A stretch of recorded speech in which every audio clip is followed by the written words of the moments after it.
पीले दांत वाली बहू। रंजना कभी ब्रश नहीं करती थी। उसे कितनी बार उसके माँ बाप ने डांटा, लेकिन उसका कोई असर उस पर होता ही नहीं था, जिस कारण से उसके दांत पीले पीले हो जाते हैं। शादी के बाद अरे बहू, वैसे तो तुझ में कोई कमी नहीं है, पर तेरे दांत इतने पीले कैसे हैं बेटा? कैसे मतलब? कोई सर्जरी थोड़ी ना कराइए। वो तो क्या नाम, मैं ब्रश नहीं करती थी तो पीले हो गए। अब क्या करूं? आप कहें तो लाल करवा लूं या फिर काले? यार ये क्या है, क्यों माँ से लड़ रही हो? लड़ रही हूँ? अरे मैं लड़ रही हूँ या ये बोल रही है कि दांत पीले हैं, पीले। अरे तपस्या थोड़ी ना की है इन्हें पीले करने के लिए। बकायदा ब्रश नहीं किया है 20 साल तक, तब जाकर। छी, कैसी बात कर रही हो? ये उस वक्त तो पीले नहीं थे जब हम लोग तुम्हें देखने आए थे। अरे तब साफ करवा लिया होगा डेंटिस्ट के पास जाकर। अब देखो कैसे पीले पीले लग रहे हैं। रंजना सास की तरफ गुस्से से देखती है। फिर शुरू हो गई पीले पीले पीले। अरे पीले तो तब भी थे जब मेरे हाथ का रसगुल्ला उड़ा उड़ा कर खा रही थी और बोल रही थी, लड़की नहीं गुणों का खजाना दे रहे भाई साहब आप। खैर, अब वो लोग करते भी तो क्या करते, पीले दांत वाली बहू पल्ले पड़ी थी तो झेलना तो था ही। एक दिन कीर्तन में रंजना गाना गा रही थी। अरे कमला बहन, माँ का द्वार है, यहाँ तो सब शुद्ध होकर आते हैं, फिर अपनी बहू को ब्रश भी नहीं करवाती तुम। दूर से पीले पीले दांत भक्ति में बाधा उत्पन्न कर रहे हैं। अरे कोई 2 साल की बच्ची थोड़ी ना लेकर आई हूँ मैं बहू बनाकर। अच्छी खासी लड़की है, अरे कैसे करवाऊं ब्रश? ये तो उसे खुद करना चाहिए ना। अब माँ बाप तो इसके जैसे तैसे निपटा दिए, ये नहीं सोचा कि सास कैसे संभालेगी। सास बहू को लेकर घर आ जाती है, लेकिन सोच लेती है कि अब इसे लेकर कहीं नहीं जाएगी। अगले रोज बहू कहती है, अरे क्या हो गया, मंदिर नहीं जाना क्या? कीर्तन का वक्त हो रहा है। मेरी मधुर वाणी से कान्हा जी जागते हैं और सोते हैं। आप तो जानती है ना उनकी भक्ति में कितना मन लगता है मेरा। वो क्या है ना, तबीयत ठीक नहीं लग रही है मेरी, आराम करूंगी मैं।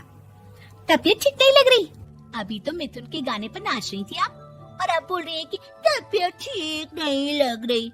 अरे भक्ति में मन लगा लो सासू माँ, ऊपर जाना है, क्या मुंह दिखाओगी आप? हाँ? सास को बहू की बात पर गुस्सा आ जाता है। मैं क्या मुंह दिखाऊंगी, इसकी चिंता तो ना कर, समझी? अपने मुंह की चिंता कर, जो ये पीले पीले दांत लेकर हर जगह पहुंच जाती है। पता है लोग कितना मजाक बनाते हैं। ना जी ना, मैं नहीं जाना कहीं तेरे साथ। तो ये बात है, कोई ना, मत जाओ, मैं अपने कमरे में ही बैठकर भक्ति कर लूंगी। ऊपर वाला दांत थोड़ी ना देखता है, मन देखता है, भावना देखता है। और अरे बस बस, तू सब कुछ दिखा, बस ये सफेद चमकदार दांत ना दिखाना किसी को, है? जा यहाँ से। बहू को सास की बात का कोई फर्क नहीं पड़ता, वो तो जैसी थी वैसी ही रह जाती है। सुबह नहाकर किचन में खाना बनाना, फिर खाना खाना, कीर्तन भजन करना और सो जाना। एक दिन, माँ जी मैं सहेली के घर जा रही हूँ, शाम को लेट आऊंगी। हाँ हाँ तो जाना, मैंने कौन सा तेरी आरती करनी है घर पर बैठकर। रंजना सहेली के घर जाती है, जहाँ वो पार्टी में जाने की तैयारी कर रही होती है। अरे शिखा, कहाँ जाने की तैयारी कर रही है? मैं गलत वक्त पर आ गई क्या? अरे नहीं यार, उल्टा सही वक्त पर आई है। मैंने ये साड़ी और ज्वेलरी निकाली है यार, शाम को इनके ऑफिस की एक पार्टी में जाना है। बताना कैसा लग रहा है ये सब? नहीं यार, इस ड्रेस के साथ तो वो वाली ज्वेलरी अच्छी लगेगी। हाँ हाँ सही बोल रही है, मैंने ध्यान ही नहीं दिया।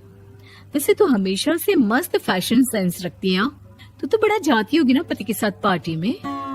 रंजना कुछ नहीं बोलती, बस सोचती है कि यार काश ये बात सही हो जाती, पर मैं क्यों नहीं जाती पार्टी में? क्या इन लोगों की कोई पार्टी होती नहीं होगी? रंजना घर आती है और रात में पति से सवाल करती है, एक बात बताइए, आप मुझे किसी पार्टी में क्यों नहीं ले जाते? क्या आपके यहाँ ऑफिस में पार्टी नहीं होती? पति बेचारा क्या कहता कि दांत पीले हैं तुम्हारे इसलिए। अरे कोई पार्टी होती नहीं हम लोगों के ऑफिस में, तो कहाँ से लेकर जाऊं? और मार्केट, मॉल, कहीं वीकेंड घूमना, कहीं तो। अरे यार, सारे हफ्ते में एक छुट्टी मिलती है, तो सोचता हूँ कि आराम ही कर लूं। क्यों? रंजना मन मार के रह जाती है। पहले कभी सास के साथ मंदिर जाया करती थी, लेकिन वो भी सास ने ले जाना बंद कर दिया। घर बैठी बैठी रंजना बोर हो जाती है। तभी उसे आइडिया आता है और वो मायके जाने का सोचती है। सासू माँ, 2 दिनों के लिए मम्मी के घर जा रही हूँ। अच्छा अच्छा ठीक है, आराम से जा। और हाँ, माँ से कुछ अच्छी आदत सीख कर आना कि कैसे शरीर के हर भाग की तरह दांतों की सफाई भी जरूरी होती है, समझी? शुरू हो गई ना आप। वो लोग आपकी तरह नहीं है कि छोटी छोटी बात का बतंगड़ बना दे। उन लोगों के लिए मैं मायने रखती हूँ, ना कि मेरे पीले पीले दांत। रंजना माँ को बिना बताए उन लोगों को सरप्राइज देती है, लेकिन जैसे ही वो दरवाजे पर पहुंचती है, अंदर देखती है कि घर वाले कहीं जा रहे होते हैं। अब माँ, काश रंजना दीदी के दांतों वाली प्रॉब्लम नहीं होती, तो वो भी हम लोगों के साथ चलती ना बुआ जी की बेटी की शादी में। हाँ बेटा, लेकिन अब उसे कौन समझाए कि उसको उसके पीले दांत नहीं दिखते, लेकिन उसके आसपास के लोगों को कितना एम्बैरेसिंग फील कराते हैं। मुझे तो कितनी बार उसके स्कूल की टीचर ने शिकायत की कि उसके साथ कोई लड़की बैठना भी नहीं चाहती, और ना ही कॉलेज में कोई उससे बात करना चाहता था। लेकिन पता नहीं क्यों उसे ये बात समझ में ही नहीं आती। कोई कमी नहीं है उस लड़की में, बस यही कि दांत पीले हैं। वो तो भला हो जीजा जी और उनकी माँ का, जो दीदी को जैसी है वैसे ही रखा हुआ है। रंजना को अपने घर वालों की बात सुनकर बहुत दुख होता है। वो सोचती है कि वो क्या करे, लेकिन फिर वो सीधा डेंटिस्ट के पास जाती है, अपने दांत चमकाती है और कसम खाती है कि वो रोज ब्रश करेगी। अरे क्या हो गया? तुम तो 2 दिनों के लिए गई थी ना, पर कोई ना, अच्छा है, चलो आ गई तो। रंजना सास के सामने आकर खड़ी हो जाती है और पूरी स्माइल करती है, उसके चमकदार दांतों को दिखाती हुई। हैं? चले मंदिर। माँ, मुझे माफ कर दीजिए, मैंने आप लोगों को बहुत एम्बैरेसिंग फील करवाया। मैं आज से रोज ब्रश करूंगी।